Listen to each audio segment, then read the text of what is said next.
आहारामध्ये सॅलड म्हणून आपण मुळ्याचा वापर करतो, पण जितकी गुणधर्म मुळ्यामध्ये आहेत तितकीच गुणधर्म पाल्यांमध्ये सुद्धा आहेत.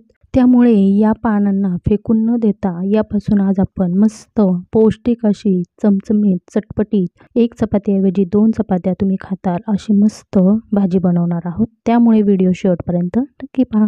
तुमचं सगळ्यांचं वैशाली किचनमध्ये मनापासून खूप खूप स्वागत. मुळ्याची भाजी बनवण्यासाठी मी इथे मुळ्याची कवळी पाने घेतलेली आहे.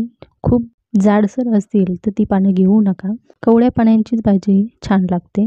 ही पाने मी अगदी स्वच्छ धुवून घेतली, त्यानंतर चिरून घेतलेली आहे. आता त्याच पानांमध्ये 1 ते 1.5 मुळा आपल्याला घालायचा आहे. तो सुद्धा स्वच्छ धुवून त्याची वरील सालं काढून मग तो बारीक चिरून घेतलेला आहे. ज्या पद्धतीने आपण बटाट्याची काप करतो त्याच पद्धतीने मी इथे त्याची काप केलेली आहे. सुरुवातीला या इथे आपण छोटंसं वाटण तयार करून घेणार आहोत. तर यामध्ये मी 5-6 मिरच्या घेतलेल्या आहे, भरपूर असा लसूण घेतलेला आहे आणि भाजलेले शेंगदाणे. हे वाटण आपल्याला खूप बारीक न करता मोठंच ठेवायचं आहे. या भाजीसाठी तुम्ही हिरवी मिरची वापरण्याऐवजी लाल मिरचीचा सुद्धा वापर करू शकता. पण कोणतीही पालेभाजी असेल तर तिला हिरवी मिरची ही चवीला चांगलीच लागते. त्यामुळे मी इथे हिरव्या मिरचीचा वापर केलेला आहे. वाटण इथं तयार आहे. आता आपण जाड बुडाची कढई घेऊन त्यामध्ये 3-4 चमचे तेल घालणार आहोत. तुमच्या आवडीप्रमाणे तुम्ही तेलाचं प्रमाण कमी जास्त करू शकता. तेल छान कडकडीत गरम झालं की त्यामध्ये आपल्याला लगेचच 1 टीस्पून जिरं घालायचे आहे. जिरं छान तडतडली की मग आपण धुतलेली ही भाजी त्यामध्ये घालणार आहोत. या इथे जिरं आपलं छान फुललेलं आहे, त्यामध्ये लगेचच आपल्याला ही भाजी घालून घ्यायची आहे. बऱ्याच वेळा पानांना पाणी असतं, त्यामुळे या भाजीमध्ये आपल्याला अजिबात पाण्याचा वापर करायचा नाही आणि त्यानंतर लगेचच चिरलेला मुळा सुद्धा त्यामध्ये घालून घ्यायचा आहे. 1-2 मिनिट आपल्याला हे छान तेलामध्ये परतून घ्यायचं आहे. तेलामध्ये परतल्यामुळे भाजीचा रंग आणखीनच खुलला जातो. मुळांच्या पानांची भाजी खाल्ल्यामुळे आपल्या शरीरातील रोगप्रतिकारशक्ती वाढण्यास मदत होते. त्यानंतर बऱ्याच वेळा आपल्याला पोटाच्या समस्यांचा त्रास असतो, त्यासुद्धा आपल्या बऱ्याच प्रमाणात कमी होतात. यानंतर बऱ्याच लोकांना मधुमेहाचा तसेच मूळव्याधाचा त्रास होतो. या लोकांसाठी सुद्धा ही भाजी अगदी शरीराला आराम देईल अशी ही भाजी आहे. तेलामध्ये 1-2 मिनिट भाजी परतल्यानंतर ती आणखीनच चवदार होते. या इथे आपली भाजी परतून झालेली आहे. लगेचच त्यामध्ये बारीक केलेला मसाला आहे तो आपल्याला घालून घ्यायचा आणि त्याच अंदाजाने चवीनुसार मीठ घालायचं आहे. मिठाचं मसाल्याचं प्रमाण हे भाजीच्या प्रमाणानुसार घ्यायचं आहे. बऱ्याच वेळा भाजी खूप जणांना तिखट लागते तर काही जणांना कमी तिखट लागते. त्या पद्धतीनुसार या इथे मसाल्याचं प्रमाण घ्यायचं आहे.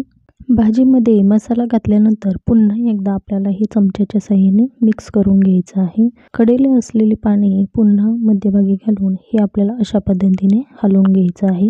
भाजीमध्ये मीठ घातल्यामुळे भाजीला एक प्रकारे पुन्हा पाणी सुटलं जातं, कारण मुळातच ह्या भाजीमध्ये पाण्याचा अंश असतो. त्यामुळे ह्या भाज्यांना सहसा वरील पाण्याची शिजताना गरज पडत नाही.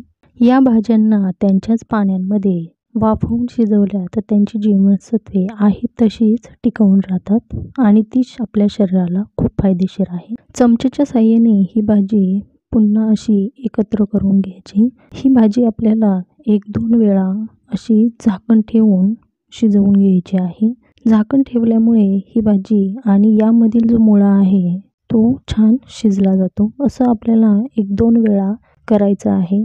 यामुळे आपल्याला भाजीला वरील पाण्याची अजिबात गरज भासत नाही. ही भाजी आपल्याला अशीच वाफवून शिजवून घ्यायची आहे.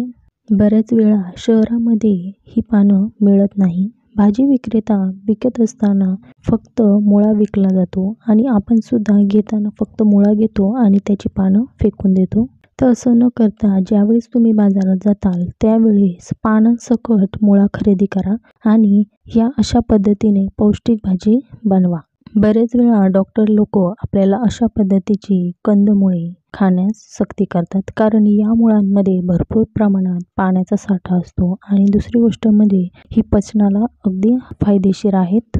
हिवाळ्यामध्ये दिवसा मुळा खाणं अगदी अमृतासारखं आहे.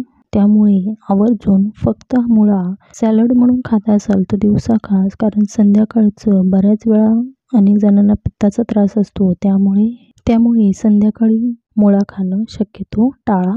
हे इथे पाहिलं तर भाजी अगदी मस्त शिजलेलं आहे. जर तुम्हाला थोडीफार कसर वाटली तर यामध्ये 1-2 चमचे पाणी घालून तुम्ही वाफवून ही भाजी शिजवून घेऊ शकता.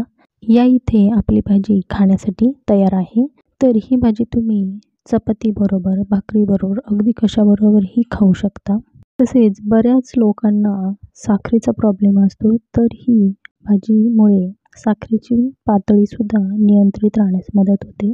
म्हणून ही गुणकारी भाजी नक्की आवर्जून कधीतरी एकदा करून खा. आजचा हा व्हिडिओ तुम्हाला कसा वाटला नक्की कमेंट करून सांगा. व्हिडिओ आवडला असेल तर नक्की एक लाईक करा आणि चॅनलवर नवीन असाल तर नक्की चॅनलला सबस्क्राईब करा. यामुळे माझ्या व्हिडिओची नोटिफिकेशन तुम्हाला मिळेल आणि तुमचे कोणतेही व्हिडिओ मिस होणार नाहीत. चॅनलला सबस्क्राईब करणं अगदी निःशुल्क आहे, त्यामुळे नक्की सबस्क्राईब करा. पुन्हा भेटूया अशीच छानशी रेसिपी घेऊन. तोपर्यंत धन्यवाद.